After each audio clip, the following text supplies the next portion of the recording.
নতুন ration dealer নিয়োগ ঘিরে দুর্নীতির অভিযোগ তুলে খাদ্য দপ্তরে তালা দিয়ে বিক্ষোভ শুরু হয়েছে পশ্চিম মেদিনীপুর জেলার দাসপুরে ১ নম্বর ব্লক এলাকায়।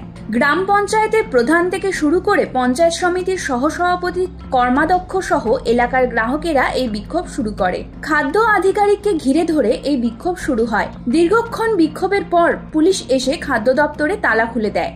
জানা গিয়েছে, দাসপুর ১ নম্বর ব্লকের বড় শিমুলিয়া গ্রামে নতুন রেশন ডিলার নিয়োগ করা হবে, আর সেই নিয়েই দুর্নীতির অভিযোগ তুলেছে শাসক দলের নেতাকর্মীরা।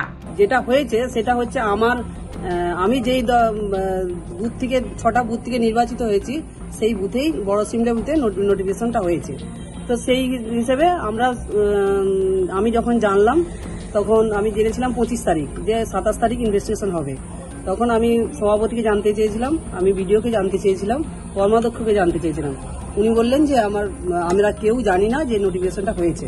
আমি ওকে বললাম যে তাহলে যেদিন আপনি যাবেন ইনভেস্টিগেশন সেদিন আমরা থাকবো। তাহলে তখন উনি আমাকে আমাদের আধিকারিক বললেন, ফুড সাপ্লাই অফিসার বললেন যে আপনাদের কারো থাকা দরকার নেই, যেহেতু জিপিএমএস এর মধ্যেই লোড হবে, ওটা আপলোড হবে, ক্যামেরা হবে, যে ওখানে চাই ৪০০ গোডাউন চাই।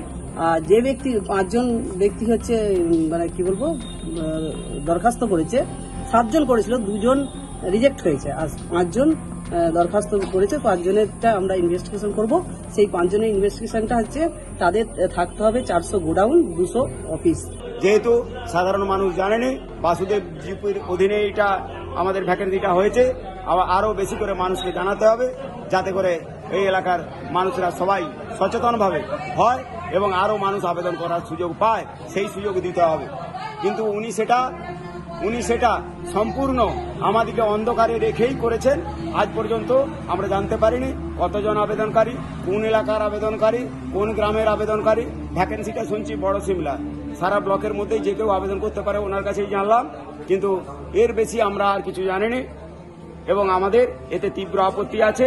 আমরা চাই, যেহেতু ইলেকশন পিরিয়ডে বিষয়টা প্রসেসিং হয়েছে, তাহলে যেখানে জেনারেল ইলেকশন হয় সেখানে সমস্ত কাজকর্ম বন্ধ থাকে সরকারি, তাহলে উনি কি করে সেইটাকে অ্যাভয়েড করে আজকে ইন্সপেকশনের ডেট করলেন, সেই প্রশ্নটাই আজকে ওনার কাছে আমি জানতে চাই। যে আজকে আমাদের তৃণমূল সরকারের আমলে স্বচ্ছতা সততা, আমাদের চিফ মিনিস্টার যে কথা বলছেন সেটাকে মাথায় রেখে সঠিকভাবে নোটিফিকেশন জারি করে বিজ্ঞাপন দিয়ে এলাকার মানুষকে জানিয়ে যে পাঁচ যোগ্য সেই পাবে, সঠিকভাবে নির্ধারণ করে সেই পদ্ধতিতে রেশন ডিলার নেওয়া হোক, এটাই আমাদের দাবি। আজকে অবৈধ কোনো প্রশ্নই নেই। আমরা তো ওখানে মাইকিং হয়েছে বলে, প্রচার হয়েছে বলেই তো কিছু লোক জানতে পেরেছে এবং তারা অ্যাপ্লাই করেছে। যারা অ্যাপ্লাই করেছে তাদেরগুলো আমরা যাচ্ছি কাগজপত্রগুলো ঠিকঠাক আছে কিনা দেখতে, অন্য কিছু ব্যাপার নেই। এটা নিয়োগ তো পরের ব্যাপার। আমাদেরকে পাঠানো হচ্ছে যে এই অ্যাপ্লিক্যান্ট এসছে, এই অ্যাপ্লিক্যান্টের সমস্ত কাগজপত্রগুলো সব ঠিকঠাক আছেন কিনা, উনি অনলাইনে যেটা ভরেছেন সেটা সঠিক কিনা আমরা দেখি। কি হবে কি না হবে, কে পাবে, এটা তো কোনো প্রশ্নই আসে না এখন।